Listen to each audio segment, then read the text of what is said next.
السلام علیکم ورحمۃ اللہ۔ امید کرتا ہوں ناظرین کہ آپ لوگ بخیر و عافیت ہوں گے۔ ناظرین، آج کی اس ویڈیو میں جس مسئلے کے حوالے سے ہم بات کریں گے اس کا تعلق ہیپی نیو ایئر یعنی نئے سال اور اس میں ہونے والے خرافات سے ہے۔ ایسے موقع پر بہت سے خرافات اور گناہ اور اسی طرح سے ایک دوسرے کو مبارکباد پیش کیا جاتا ہے۔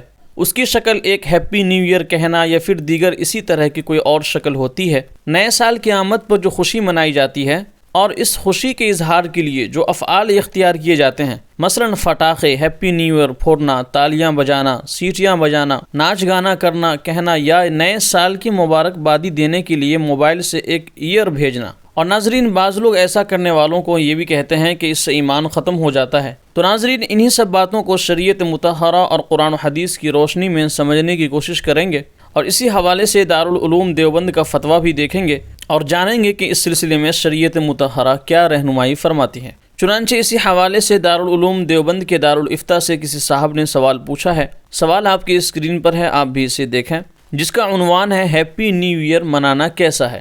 سوال: کیا فرماتے ہیں مفتیان کرام مسئلہ ذیل کے بارے میں؟ 1 جنوری کو ہیپی نیو ایئر یعنی نیا سال منانا، پارٹی کرنا کیسا ہے؟ مہربانی کر کے مفصل اور مدلل جواب تحریر فرمائیں۔ تو دارالعلوم دیوبند کی طرف سے جو اس کا جواب دیا گیا ہے اسے بھی آپ اپنے اسکرین پر دیکھیں۔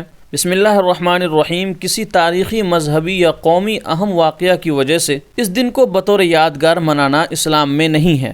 حضرت امیر المؤمنین عمر بن خطاب رضی اللہ تعالیٰ عنہ نے یہودیوں سے کہا کہ اگر کسی دن کو بطور یادگار منانے کا کوئی جواز یا اس میں کوئی عمدگی ہوتی تو ہم اس دن کو بطور یادگار مناتے، جس میں اللہ تعالیٰ نے مسلمانوں پر سب سے بڑا انعام تکمیل دین اور اتمام نعمت کا فرمایا، اور قرآن میں اس انعام کا ذکر الیوم اکملت لکم دینکم واتممت علیکم نعمتی ورضیت لکم الاسلام دینا کی آیت کریمہ میں فرمایا گیا ہے۔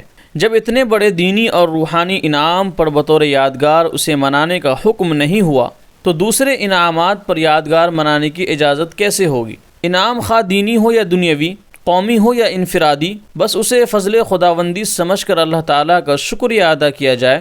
اس کے لیے اجتماع کی بھی ضرورت نہیں، نہ ہی پارٹی کرنے کی، کہ یہ سب غیروں کا طریقہ اور نقالی ہے۔ نئے سال کے ذریعے ہمیں مزید اعمال صالحہ کرنے کا موقع ملا، اس پر اللہ کا شکر ادا کیا جائے اور اپنے سابقہ اعمال کا جائزہ لے کر برے اعمال سے توبہ اور اچھے اعمال میں اضافہ کی کوشش کی جائے۔ واللہ تعالی عالم۔ دارالافتاء دارالعلوم دیوبند۔ تو ناظرین، امید کرتے ہیں کہ آپ اس مسئلے کو اچھی طرح سمجھ گئے ہوں گے کہ اس دن کو بطور یادگار منانا اسلام میں نہیں ہے اور یہ غیروں کا طریقہ مانا جاتا ہے۔ ایک مومن کی پہچان اور اس کی شان یہ ہونی چاہیے کہ اگر اس کی زندگی کا کچھ حصہ گزر گیا تو اب جو آنے والے ایام ہیں، اب جو آنے والے سال ہیں یا وقت ہے، اس میں وہ اپنی زندگی کی اصلاح کی فکر کرے اور ماضی یعنی گزرے ہوئے زمانے میں جو گناہ اس نے کیے اس سے توبہ کرے اور اس پر نادم و شرمندہ ہو کر اپنے مستقبل کو سنوارے اور اپنے آنے والی زندگی کو روشن کرنے کی فکر کرے۔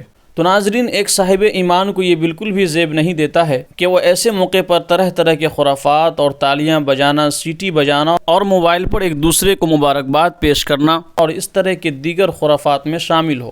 اللہ تعالیٰ سے دعا کریں کہ اللہ پاک ہم سب کو اس طرح کے گناہوں میں ملوث ہونے سے بچائے اور اس موقع پر اعمال صالحہ کی توفیق عطا فرمائے۔ السلام علیکم ورحمۃ اللہ۔ جزاک اللہ خیر۔